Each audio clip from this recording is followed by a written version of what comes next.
Oke, kali ini kita akan bicarakan tentang turun dikit nggak ngaruh nih. Harga ITH siap melesat lagi. Ini alasannya.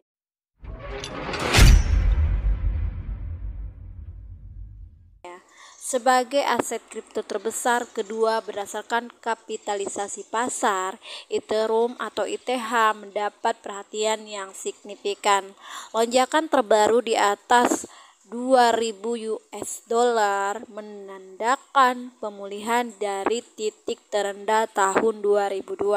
Didorong oleh perubahan sentimen pasar dan kepercayaan investor, fase pemulihan ini sangat penting mengingat penurunan pasar yang lebih luas menyusul kejatuhan FTX.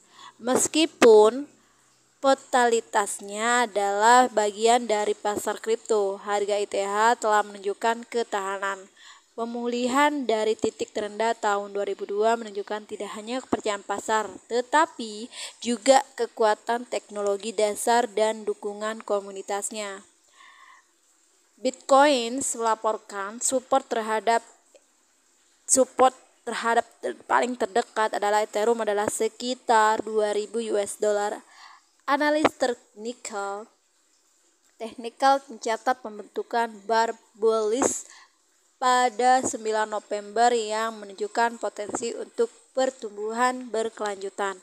Namun, penggerakan yang tegas di atas 2.100 US dollar diperlukan untuk mengkonfirmasi tren naik ini. Konsep Ethereum sebagai ultrasound money mulai populer. Istilahnya ini mengacu pada aset keuangan yang tidak hanya uang yang solid, tetapi juga yang meningkatkan konsep ini melalui karakteristik deflasi. Transisi menjadi ultrasound money tergantung pada mekanisme detail deflasi Ethereum, pembakaran atau sama dengan burn coin, terutama pasca IEV 1559 adalah komponen kritis dalam mengurangi pasokan secara keseluruhan dan meningkatkan nilai. Diterapkan pada bulan Agustus 2021, IEV 1559 memperkenalkan mekanisme burn untuk biaya transaksi.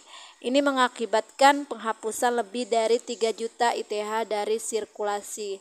Langkah penting menunjukkan membuat Ethereum deflasi meskipun ada perkembangan ini.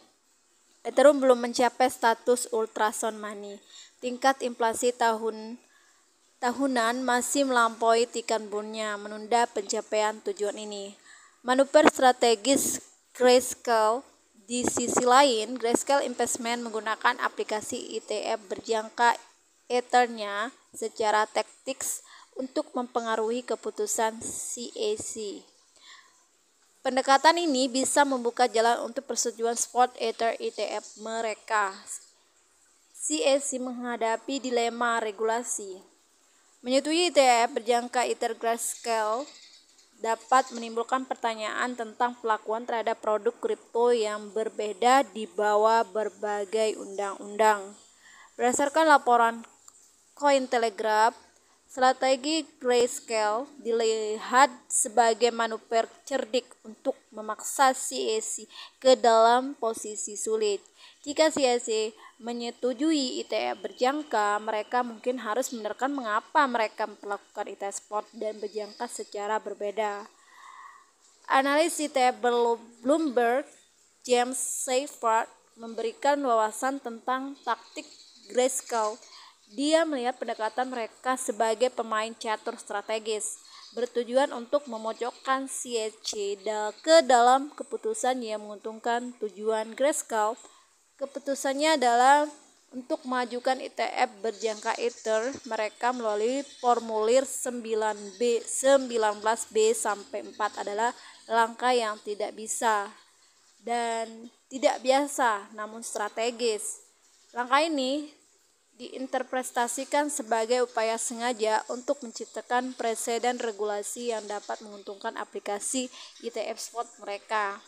Para ahli seperti Scott Jackson dari Van Buren Capital melihat langkah Grayscale lebih sebagai permainan strategis daripada niatnya sebenarnya untuk meluncurkan ETF berjangka Ethers. Jadi segitu aja dulu ya, kita akan membicarakan tentang turun dikit nggak ngaruh, tentang harga ITH yang sedikit mendapat bocoran.